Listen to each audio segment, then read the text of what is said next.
Todas las semanas recibimos decenas de preguntas de nuestros seguidores, un asunto que nos tomamos muy en serio. Esta es la selección de las preguntas que definieron los temas más relevantes de esta semana para nuestra audiencia.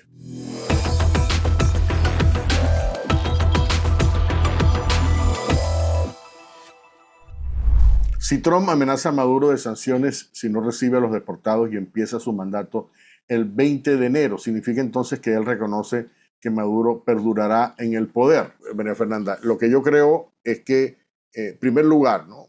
Él estaba dando una conferencia de prensa refiriéndose a diferentes temas. Un periodista le preguntó acerca de cómo pensaba regresar a los deportados a sus países si estos países se negaban. Y por cierto, Venezuela no es el único que está en esa situación, hay otros países, Cuba por ejemplo, y él dice, bueno, la manera es presionarlos económicamente. Es la primera reacción que tuvo y es la primera herramienta que tiene en la mano. Por supuesto, Venezuela, y eso lo saben muy bien, varias de las personas que él nombró en su propio gabinete que van a estar a cargo de la política día a día en América Latina concretamente, y en Venezuela, por supuesto, que tiene que ver no solamente con el tema de los deportados, tiene que ver con el tema de todas estas cosas que hablamos antes, ¿no? El tema del narcotráfico, luego está el tema, por supuesto, de las relaciones de Maduro con los peores enemigos de Estados Unidos, o sea, de, que Trump considera enemigos, por ejemplo, Irán y China particularmente, y luego están otros temas,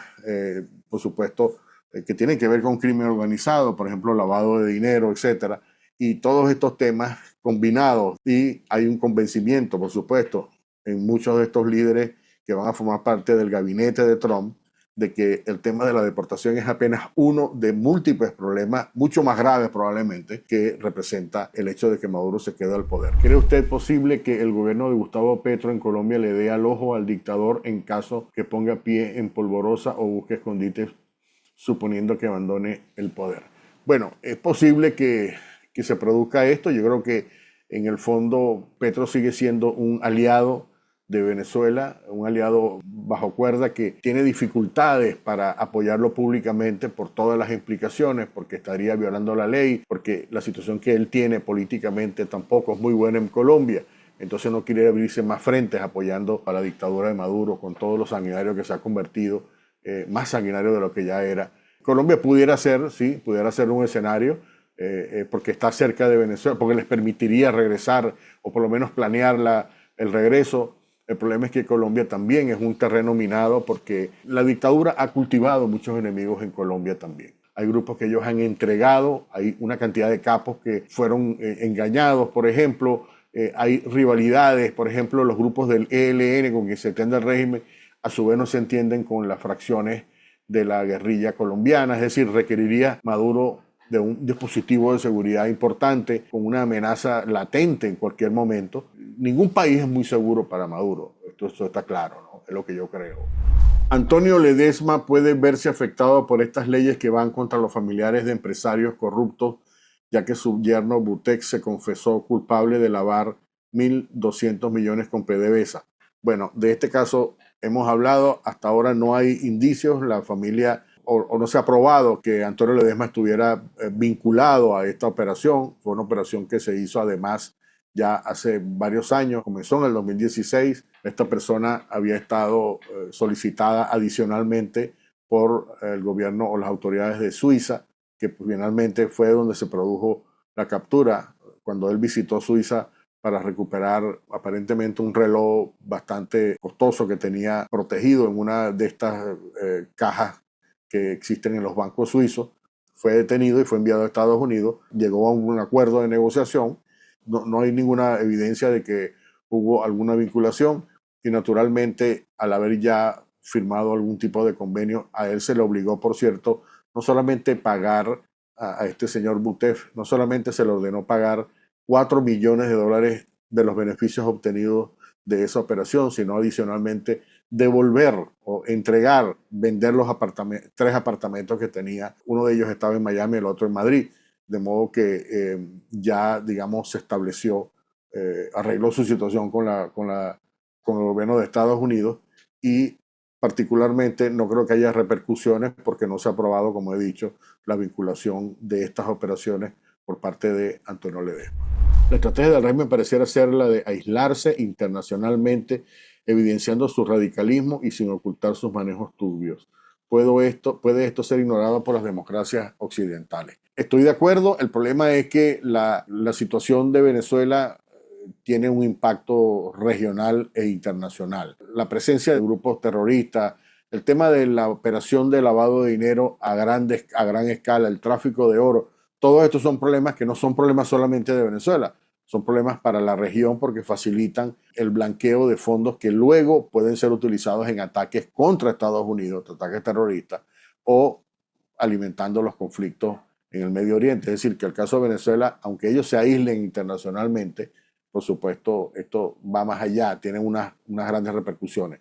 Y el otro punto importante, la consecuencia que implica aislarse, ¿no? Aislarse significa que comienzas a perder apoyos internacionales que antes tenía. Si se produce un conflicto, si Maduro sale, lo sacan del poder, o si se produce una situación de violencia fuerte contra el régimen, Maduro no va a conseguir quien lo defienda en la escena internacional, no va a encontrar aliados lo suficientemente fuertes como ocurría antes con Chávez. Es decir, Chávez tenía la capacidad de reunir a su grupo del ALBA, ¿no? Esta última reunión que se produjo en Caracas, misteriosa por cierto, con supuestamente aliados del ALBA, eso es ya la alianza que tiene Maduro en este momento y por supuesto es una alianza extremadamente débil, ya no tiene el apoyo abierto del Colombia, por ejemplo, de Brasil y por supuesto lo que está pasando en Rusia es tan complicado para Rusia que le impide mantener su presencia activa, ¿no? Como lo pudiera haber hecho antes. Y al mismo tiempo, la sombra de las sanciones que va a impedir cualquier tipo de participación de capitales externos en Venezuela también complica todavía más este escenario de aislamiento. De modo que el aislamiento, en mi opinión, debilita decisivamente la situación del régimen, o sea, las condiciones de sostenimiento del régimen. Y bueno, es algo de lo que ellos están apostando porque no están dispuestos a ceder nada, ¿no? Y el aislamiento se produce porque rechazan cualquier tipo de mediación para tratar de abrir un canal de retorno a la democracia. Y bueno, esto lo que hace es, en mi opinión, complicar aún más los escenarios para la dictadura. Otro caso emblemático fue la captura del canciller de la FARC en Maracay, exacto, donde el único que salió beneficiado fue él. Los militares que participaron en su captura hasta presos estuvieron.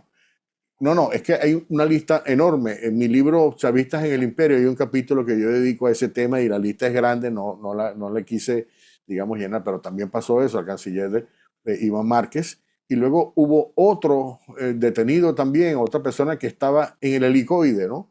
Y entonces cuando Estados Unidos estaba presionando para que fuera entregado, ¿no? Y el gobierno de Colombia, en ese momento estaba Chávez, esta persona se escapó, nadie sabe cómo, del helicoide y se dio la fuga. Después fue capturado en Colombia, pero esta persona, con todas las cámaras de seguridad, de repente se hizo invisible y entonces logró salir de ese lugar y luego salir de Caracas hacia otro territorio en la frontera con Venezuela. Es decir, no pudo haberlo hecho sin la ayuda, naturalmente, ¿no? Pero son numerosos los casos. He hablado con informantes. Uno me dijo, por ejemplo, que había incluso negociaciones para que esta persona fuera protegida no en una cárcel, sino en un lugar dentro de esta zona que está alrededor de Fuerte Tiuna. Es decir, le daban la facilidad de que viviera en una de estas mansiones que los militares tienen o han construido o mantienen en los alrededores de esta zona, gran zona militar que es el Fuerte Tiuna, con protección militar, con carros, con placas oficiales. Es decir, a ese extremo hemos llegado. Y eso también me lo contó, por cierto, otro narcotraficante que también tuvo la protección en Venezuela, Walid Macle. Él dice que durante el tiempo en que él supuestamente estaba siendo perseguido por sus propios enemigos dentro de la Dirección de Inteligencia Militar o del SEBIN, en ese momento él tenía protección de generales que lo movían durante un tiempo largo, lo movían de un sitio a otro en carros con placas militares. Es decir, esto es una cosa tan común en Venezuela. Saludos desde Costa Rica. ¿Qué papel jugará Estados Unidos desde el 10 de enero? Es la gran pregunta que nos hacemos todos. Bueno, recordemos que cuando el 10 de enero se produzca la transmisión de mando, cualquiera que sea, si son las dos simultáneas, si es una sola, Estados Unidos todavía estará bajo el régimen o mejor dicho, bajo la administración de Joe Biden, que de acuerdo a los últimos reportes es una administración que está bastante disminuida, aparentemente, de acuerdo a una investigación que publicó el día de ayer el diario The Wall Street Journal, las capacidades intelectuales, las capacidades cognitivas del presidente Joe Biden están muy disminuidas al punto de que prácticamente es el equipo cercano quien toma las decisiones acerca de cuál va a ser la posición de Estados Unidos, no solo con respecto a Venezuela, sino con respecto a otros conflictos más cruciales para Estados Unidos, como el tema, por ejemplo, de Rusia, el tema de Ucrania, el tema del Medio Oriente, el tema de Siria, etcétera, etcétera, lo cual, por supuesto, ha generado una ola de preocupaciones porque se trata de decisiones que se presentan como si fueran decisiones de Joe Biden, pero no lo son en realidad. Y esto es uno de los problemas que hay. No sabemos qué va a pasar, o mejor dicho, cuál va a ser la posición de la administración Biden para ese día, o desde el día antes o días después.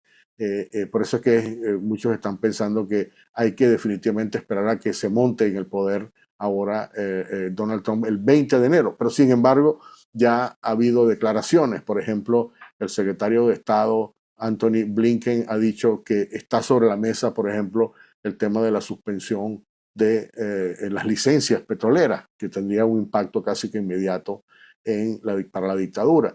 Y pudiera haber algún tipo de sanciones adicionales. Por cierto que hoy también se anunciaron, o la Unión Europea anunció que va a meter más gente en el tema de las sanciones. Canadá ya también incluyó a 5 otras personas. Es decir, puede haber algún tipo de sanciones, pero no, yo no pondría muchas esperanzas, digamos, en estos últimos días de la administración Biden, no solo porque ya no le corresponde tomar decisiones que tengan un impacto más allá de su final, y por otro lado, por este tema de las capacidades cognitivas que está afectando al presidente Joe Biden, de modo que yo no esperaría personalmente que se produjeran decisiones contundentes de aquí al 10 de enero, pero otra cosa, por supuesto, otro gallo cantará, como se dice popularmente, a partir del 20 de enero del próximo año.